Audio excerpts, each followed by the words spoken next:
साथ संगत जी बड़े प्यार से कहना। धन निरंकार जी।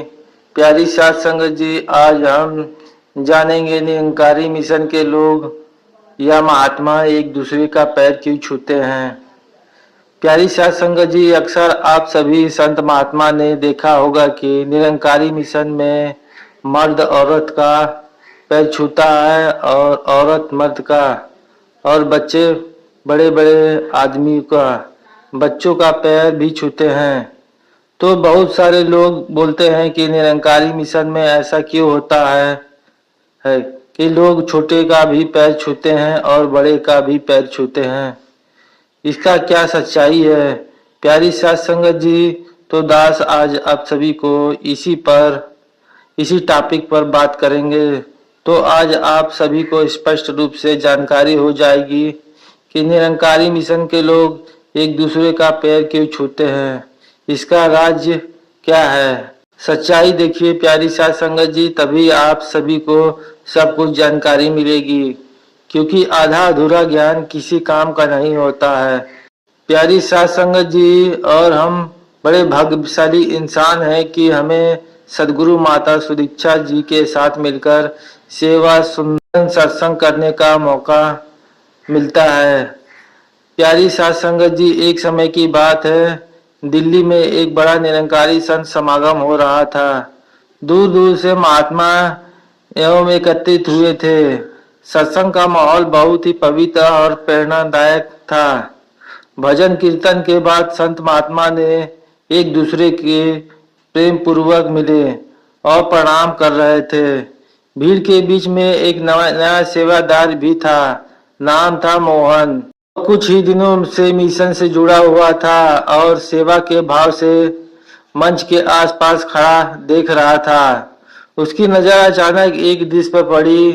एक बुजुर्ग महात्मा जिसकी उम्र लगभग 75 से 80 साल हो रही थी, अपने से आधी उम्र के भी नहीं बल्कि 16-17 साल के एक नौजवान को देखकर झुक गए और उसके पैर भी छू लिए। प्यारी साथ संगत जी, मोहन को यह बड़ा अजीब लगा। वह सोचने लगा कि यह कैसा रिवाज है, यहाँ तो बड़े छोटे का पैर छूते हैं, लेकिन यह तो उल्टा हो रहा है।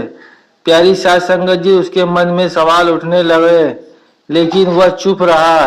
प्यारी साथ संगत जी, वह मन ही मन सोच रहा था कि ऐसा क्यों हो रहा है, बड़े लोग छोटे लोगों का पैर छू रहे हैं। कुछ देर बाद जब सत्संग समाप्त हुआ और महात्मा जाने लगे, तो मोहन ने हिम्मत जुटाई और उस बुजुर्ग महात्मा के पास जाकर बोला, बाबा जी, मुझे एक बात समझ में नहीं आई। आप तो इतने बुजुर्ग, अनुभवी और आदरणीय हैं, फिर भी आप उस छोटे लड़के के पैर छू रहे थे। तो प्यारी साथ संगत जी, यह तो हमारी दुनिया में उल्टा होता है। बाबा जी मुस्कुराए। उनकी आंखों में गजब की चमक और विनम्र था। उन्होंने मोहन के कंधे पर हाथ रखा और बोले, बेटा, यह निरंकारी मिशन है। यहाँ जब हम किसी का पैर छूते हैं तो असल में उस हम निरंकार परमात्मा को प्रणाम करते हैं, जो हर जीव के भीतर विराजमान करते हैं। प्यारी साथ संगत जी, मोहन ने उत्सुकता से पूछा, मतलब आप उस लड़के के शरीर को नहीं बल्कि उसके अंदर के परमात्मा को प्रणाम कर रहे थे। तब बाबा जी ने मुस्कुराकर कहा, बिल्कुल सही बेटा। देखो बेटा, अगर मैं उस लड़के को प्रणाम करता हूँ तो वह भी मुझे प्रणाम करता है। इससे हम दोनों को बीच का अहंकार खत्म हो जाता है। हमारे दिल एक दूसरे के लिए प्रेम, सम्मान और भाईचारा बढ़ जाता है। बड़ा छोटा नहीं है, हम सब एक ही पिता की निरंकार की संतान है। प्यारी साथ संगत जी आगे समझाया, दुनिया में लोग पैर छूना सिर्फ एक रिवाज समझकर करते हैं।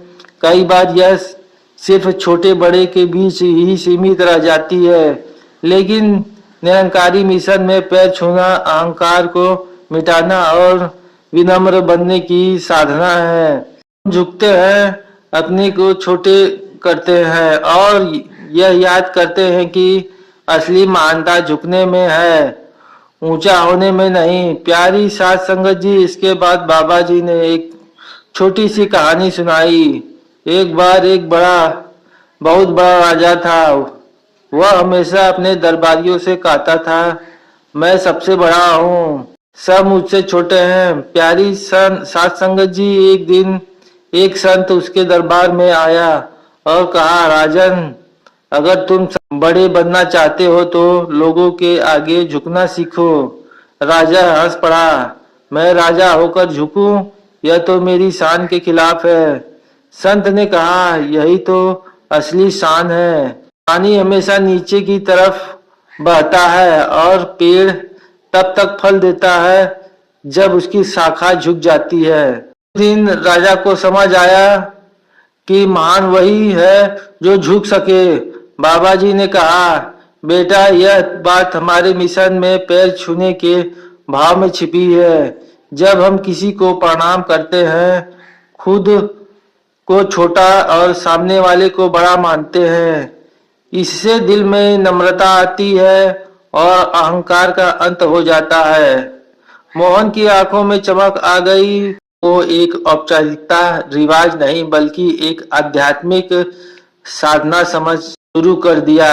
उस दिन से चाहे वह किसी बुजुर्ग को मिले या अपने बराबर के दोस्त को, वह दिल से प्रणाम करता और हर बार मन ही में यही भाव रखता कि मैं निरंकार को प्रणाम कर रहा हूँ और अपने अहंकार को छोटा कर रहा हूँ।